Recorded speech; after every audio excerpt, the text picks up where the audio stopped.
Bueno, hola, buenos días con toda la audiencia que nos va sintonizando a Indymedia Ecuador. Estamos haciendo una transmisión especial junto a Mónica Jiménez, mamá de Nikki, del caso Nikki, que está por reinstaurarse la audiencia de juicio este jueves a las 8:30 de la mañana.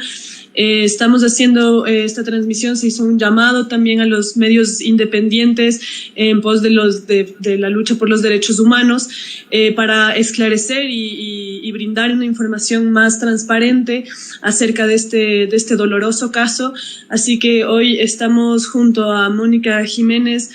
Muchas gracias por estar con nosotras, como le estábamos diciendo antes. Gracias por su tiempo, gracias por su voz y pues que sepa que aquí estamos también enlazándonos para hacer justicia, para esclarecer esto y que se haga lo que se debe, lo que es lo correcto, ¿no? Entonces, bienvenida, muchas gracias. Queremos que si nos puede contar un poco de cómo va el proceso, de cómo ha sido este proceso que viene ya 5 años también prolongándose. ¿Cómo va este proceso? ¿Cómo se está preparando para la reinstauración del juicio este jueves a las 8:30 de la mañana? Bueno, primeramente, muchísimas gracias a Multimedia Ecuador. Gracias a estos canales alternativos, la voz de las madres se ha extendido a diferentes territorios, porque ustedes son los que nos dan la apertura para comunicar nuestros casos y se ponen de nuestro lado. Gracias por estar del lado de la verdad, de la justicia, exigiendo conjuntamente con nosotros este derecho a verdad, justicia y reparación. Muchísimas gracias. En ese sentido, quiero mencionar que el caso Nikki es un caso bastante complicado, bastante sui generis se puede decir, porque los agresores, violentadores de Nikki son funcionarios públicos que hasta ahora siguen en servicio activo y tenemos varios procesos abiertos en diferentes etapas procesales, como es casación, apelación, fraude procesal y ahora la audiencia de juicio que se va a dar este día jueves 13 de julio a las 8:30 de la mañana. Cuéntenos un poquito cómo ha sido enfrentarse a todos estos obstáculos que justamente como seguramente muchas personas saben y los que no saben, como lo que acaba de mencionar, que este caso involucra directamente a funcionarios públicos, lo cual representa como una obstrucción directa de parte de los altos poderes judiciales para ralentizar el proceso, para también como un poco tapar las evidencias necesarias para que sea un proceso justo. ¿Cuál ha sido el proceso para enfrentarse a este entramado de poderes también? Primero voy a comentar qué es lo que pasó con Nikki. En el 17 de noviembre del 2018, Nikki sale de casa, como todos los días, a sus estudios en la Cruz Roja de Quito, en el Inca, porque estudiaba para ser paramédico. Posterior a salir de sus clases, ella recibe una invitación por parte de su compañero para ir a almorzar y yo le concedí el permiso. Salió con este joven y luego con este mismo joven asistió a una reunión social donde estaban bomberos, paramédicos, policía, la mamá del policía y el hermano del policía, porque el crimen ocurrió en la casa del policía. Ellos tenían por normalidad hacer este tipo de reuniones en esa casa donde asistían generalmente jovencitas menores de edad de un colegio del sur de Quito, un colegio cercano de esa casa, y la mamá del policía era quien facilitaba el espacio y compartía con ellos. Era una adulta grande, sin embargo compartía con todos estos jóvenes y ahí es donde se cometían estos actos vandálicos en conjunto, en manada, donde unos eran líderes, otros eran facilitadores, otros eran los cuidadores y se presume que hay otras víctimas. De esa casa, Nikki nunca salió, se trata de una escena cerrada donde tenían ellos todo el control absoluto. Nikki no conocía a nadie más que solamente a su compañero de estudios y era la primera vez que acudía a porque confió en su compañero. Entonces, ellos desde el inicio hicieron espíritu de cuerpo, se han acogido todos al silencio, se han protegido como estrategia de defensa creada por ellos.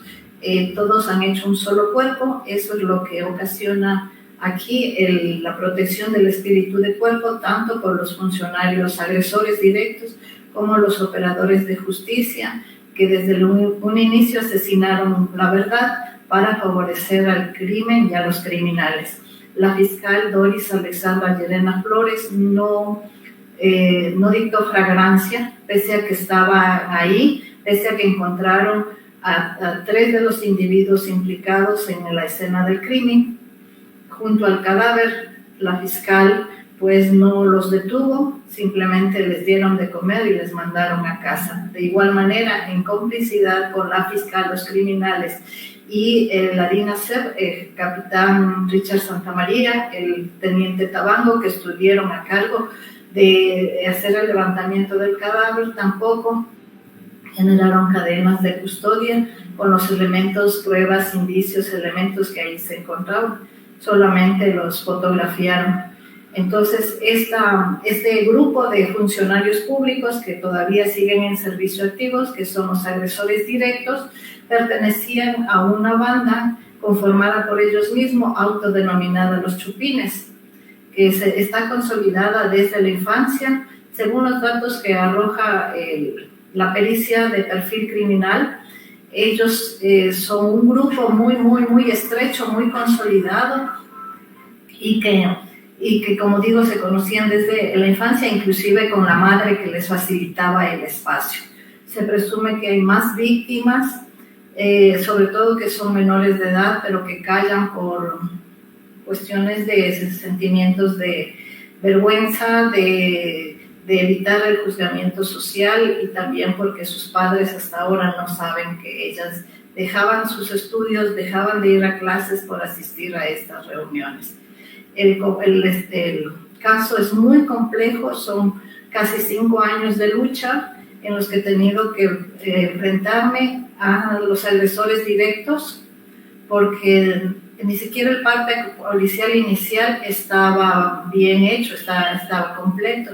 La causa fue enviada a una unidad de causas administrativas donde se tramitan cosas, mas no se tramitan vidas. Este caso debió haberse enviado desde el principio a una fiscalía de género y no lo hicieron. Esta es otra obstrucción por parte de los operadores de justicia que querían que el caso se archive y que eso quedara como cualquier cosa que pasó, porque inclusive al inicio determinaron que había sido muerte accidental, cuando en realidad se trata de una muerte violenta.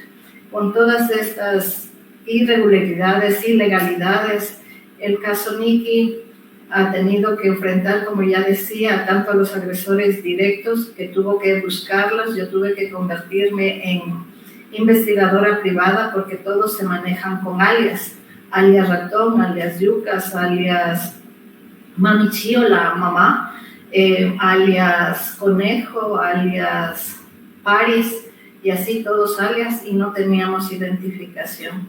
Entonces tuvimos que darnos los modos, buscar las formas para buscar las identidades de estos sujetos y de esta mujer, y de las dos jovencitas también que están parte de la investigación, 2 menores de edad de un colegio del sur de Quito, y nos convertimos en investigadoras para dar con la identidad, pero también con su ubicación, porque inmediatamente cometido el crimen y habiendo ya llegado las autoridades que los favorecieron, inmediatamente se dieron a la fuga y se escondieron en la clandestinidad. Por eso, el sujeto que va a ser juzgado en el día jueves 13 es uno de los prófugos que estuvo desde un inicio del caso y que ha sido capturado en marzo de este año, marzo de 2023, y que ahora ha sido llamado a juicio, audiencia de juicio, para ser juzgado. Y yo espero el máximo de la pena, que es 34 años, 8 meses, como le corresponde. ¿Cuál de los sujetos es el que va a ser juzgado este jueves? Se llama William Alfonso Chiliquinga Chicaiza, y puedo decir el nombre porque fue puesto en la lista de los más buscados y fue también en la lista de Interpol Internacional. Estaba siendo también buscado internacionalmente, y digo el nombre porque ese nombre circuló en todas las redes sociales a través de canales alternativos, porque caso contrario de los otros no puedo mencionar más que un nombre y una inicial del apellido, o el apellido y una inicial del nombre, porque la ley protege a los agresores, más no a las víctimas. A nosotros nos toca poner la cara, el pecho a las balas, los nombres de nuestras hijas, las imágenes de nuestras hijas, pero no podemos de igual manera mostrar las imágenes de los nombres de los agresores directos. Uh-huh. ¿Y cuál es la situación respecto a los otros culpables, a los otros involucrados? Como decía, desde el principio hubieron ilegalidades, entonces han sido procesados conforme los fuimos ubicando. Tenemos una audiencia de casación que estamos esperando fecha de día y fecha, en la que están procesados 5 implicados. Ahí, en primera instancia, fueron sentenciados dos de los 5. Sin embargo, en segunda instancia dejaron libre a uno de ellos, y solamente tengo un condenado, que está condenado en primera instancia y en segunda instancia, que es el compañero de Nikki, quien la llevó a esa casa del crimen. Los otros han sido declarados inocentes pese a que existe la criminalidad del delito y el crimen está comprobado.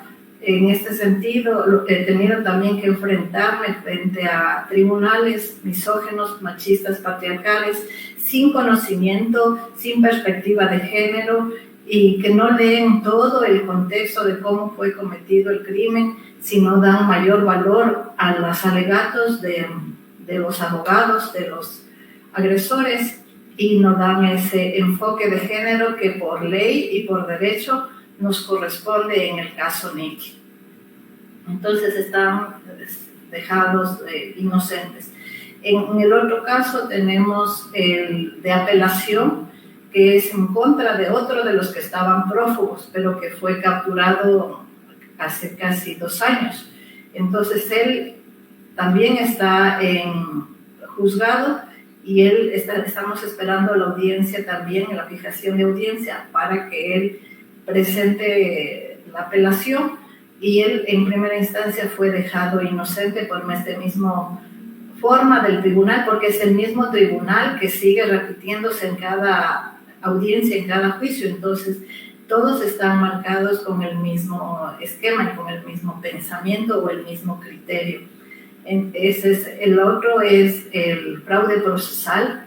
Este fraude procesal estamos siguiendo en contra del policía, porque era quien él daba las instrucciones de qué hacer con el cuerpo, de cómo borrar las evidencias, de que se pretendía botar el cuerpo de la víctima en otro lugar, de que también con la ayuda de los bomberos que están involucrados, estos limpiaron el cuerpo con alcohol.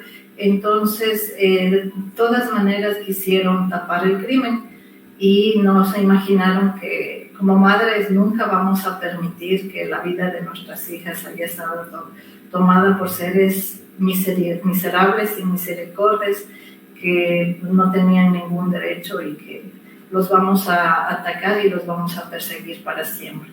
Y ahora viene la audiencia de juicio, que ya la mencioné. Entonces son 3 procesos en diferentes etapas, en diferentes condiciones, con diferentes autores. Todos son de los mismos miembros de la misma banda, los Chupines. ¿Y qué es lo que se esperaría para este jueves? Tal vez alguna noción que le hayan dado, no sé, los abogados, abogadas, las respuestas mismas de las autoridades que le puedan dar una noción de lo que pueda darse este jueves y consecuentemente lo que tenga que hacerse después, porque está claro que bajo el panorama en el que se encuentra el caso, seguramente van a tener que seguir todavía peleando ahí en las causas legales para poder hacer justicia, ¿no? Entonces, ¿cuál es el panorama para este jueves? Nosotros como madres, cuando somos atravesados por los femicidios, nos quedamos sin piso y quedamos totalmente desconcertadas. Además de eso, no tenemos conocimiento de los procesos judiciales, peor penales. Es más, despertamos a una realidad dolorosa que nos muestra que estamos en una sociedad enferma, en una sociedad que es un peligro, porque los sujetos agresores pueden estar en cualquier lado. Y ahí uno empieza a entrar en este mundo en el que conoce que los agresores son parejas, exparejas, son familiares, son ahora en este caso funcionarios públicos, bomberos, policías, paramédicos, que dentro de sus valores y de su profesión juraron salvar y proteger las vidas, pero vemos que son ellos quienes las terminan. Entonces, y que estos casos además se repiten una y otra vez. Entonces nos damos cuenta que estamos viviendo en una sociedad deshumanizada y indolente y hasta cierto punto malvada, donde los sujetos agresores están en todos lados. Hablemos que uno de los sujetos agresores es el compañero de clases de Nicky. Entonces todo eso nos trastoca los sentimientos, la mente, los pensamientos, y lo único que comenzamos es a querer aclarar qué pasó y quién lo hizo. Y en ese proceso, al inicio, y sin tener los recursos buscamos la ayuda de apoyo legal, de defensa técnica por parte de los defensores públicos. Sin embargo, en el proceso, ya en las audiencias de juicio, yo pude ir notando que faltaba ese lado de la debida diligencia y el enfoque de género. Entonces sé, mejor dicho, que parte de esta no lectura integral por parte de los tribunales también se debe a esa deficiente defensa, porque no se enfoca a todo lo que uno inclusive en el camino va aprendiendo y va escuchando a través de los colectivos, a través de otras causas, de qué es lo que se debió haber hecho y que no se hizo. El caso Nikki es otro de los casos en los que los operadores de justicia asesinaron la verdad y el Estado tiene todas las deudas acumuladas en este caso y donde han cometido todos los horrores inexcusables que uno puede imaginar dentro de la causa judicial. Conforme nos fuimos dando cuenta que faltaba esa lectura integrada y con los agravantes que no se han mencionado que son funcionarios públicos que utilizaron sus conocimientos profesionales para querer cubrir y tapar el crimen.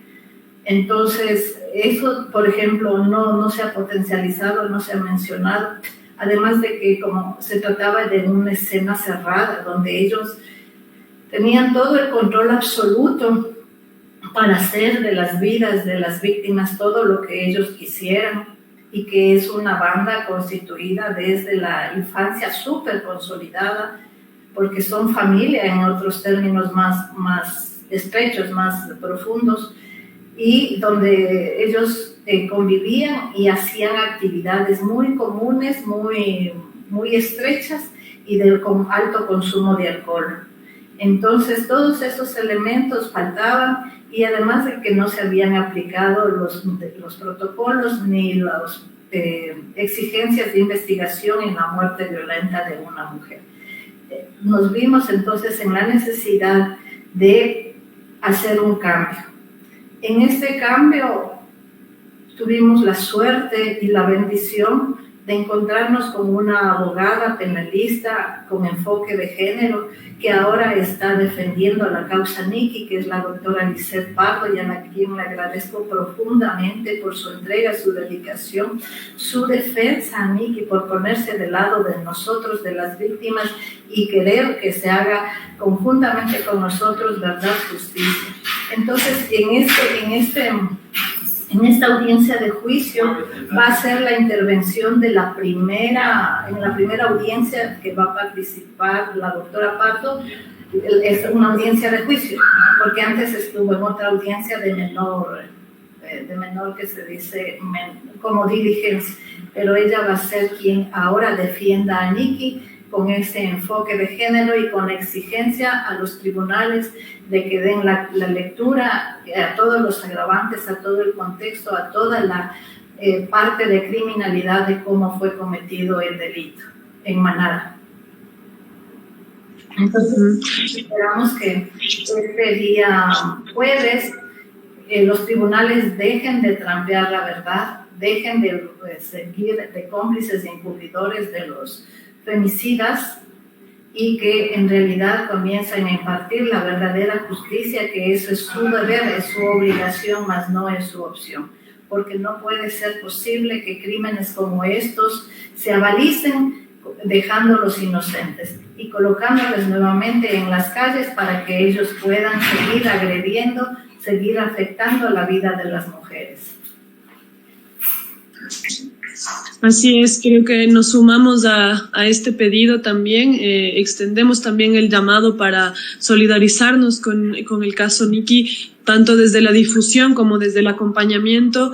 Creo que podemos comprobar una vez más con usted, con lo que nos cuenta, que quienes están al lado clamando por la justicia realmente son todas estas redes que luchan por los derechos humanos, que estamos en busca de realmente buscar una justicia real, desenmascarar esta justicia patriarcal que realmente podemos ver en muchos casos cómo obstruyen la justicia ante casos tan atroces, tan inexcusables como usted mismo lo llama. Esta no es la excepción y podemos comprobar una vez más cómo las autoridades a quienes dicen proteger son a quienes terminan dañando, perjudicando e incluso asesinando.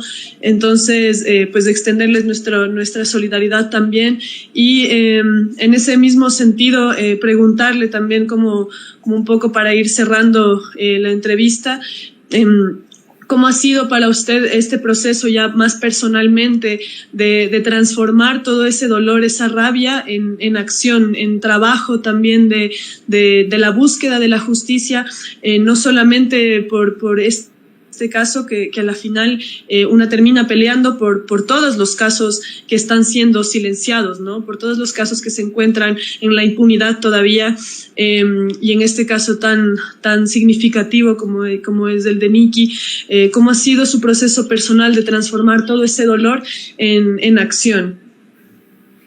Bueno, volver a mencionar que cuando las familias somos atravesadas por el femicidio, nos dejan devastados en todas las áreas emocionales, mentales, físicas y económicas de nuestras vidas. Sin embargo, el gran amor hacia nuestras hijas es lo que nos sostiene, y ¿por qué no vamos a permitir que las vidas de nuestras hijas hayan sido apagadas solamente por seres sin misericordia, seres malvados que no tuvieron el respeto absoluto hacia ellas?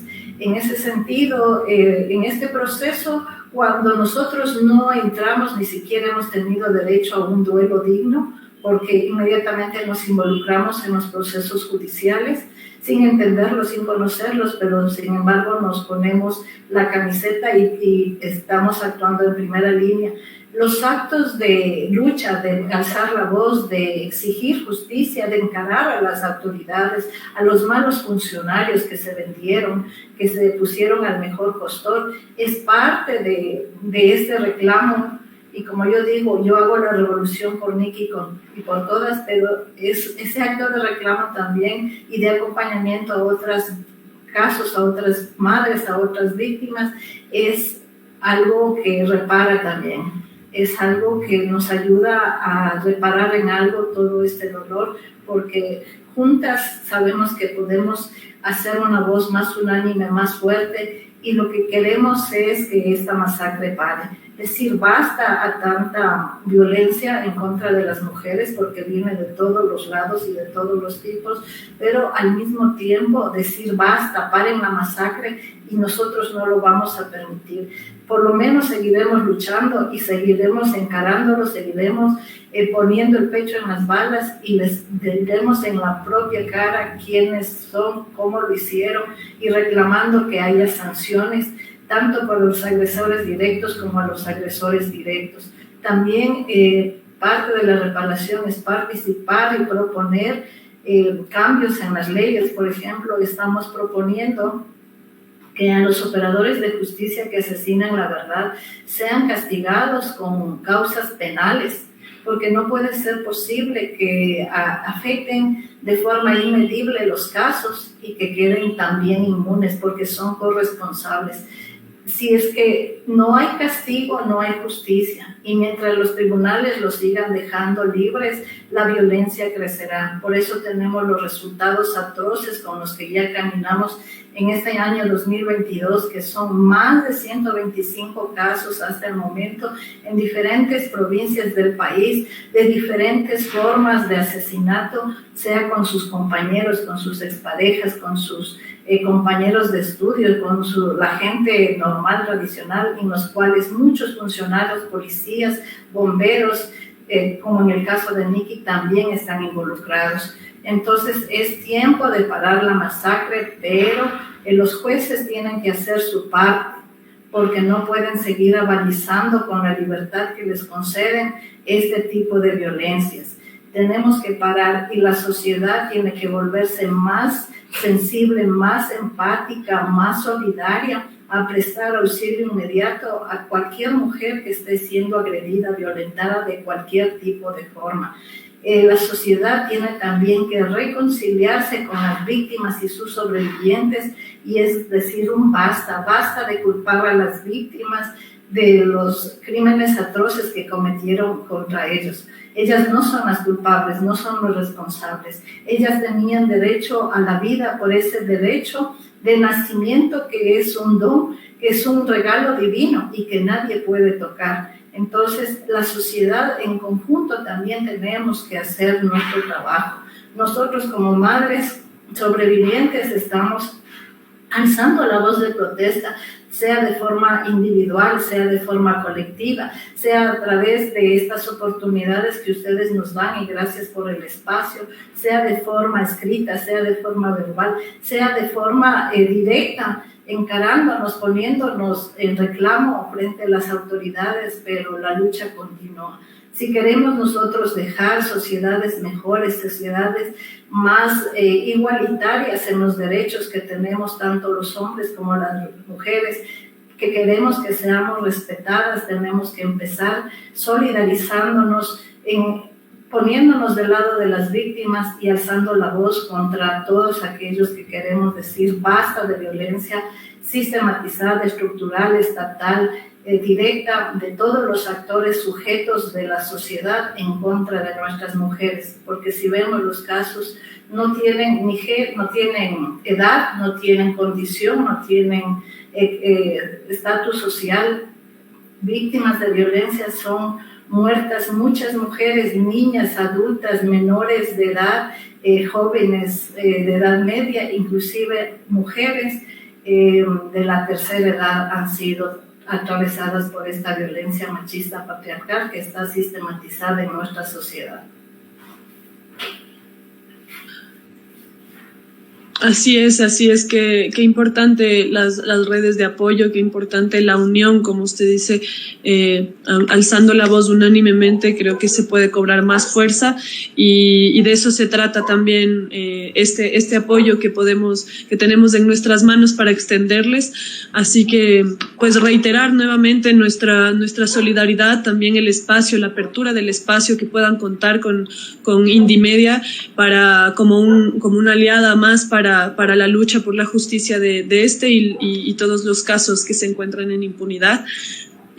Pues con esto vamos cerrando. Muchísimas gracias, Mónica, mucha admiración, mucho respeto también por toda su entereza, por todo su coraje.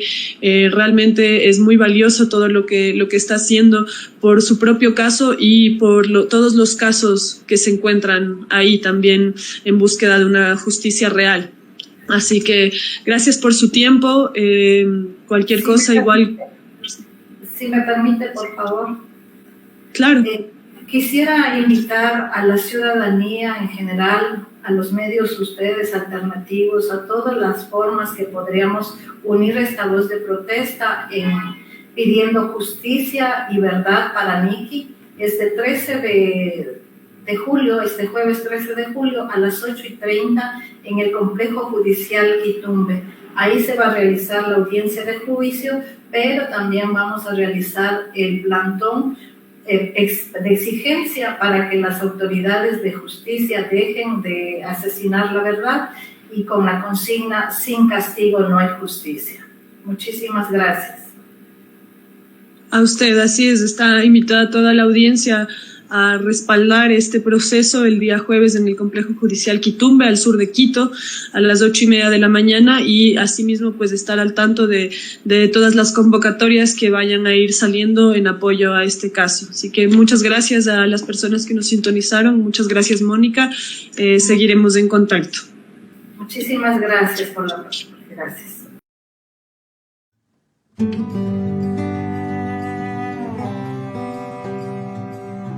Thank you.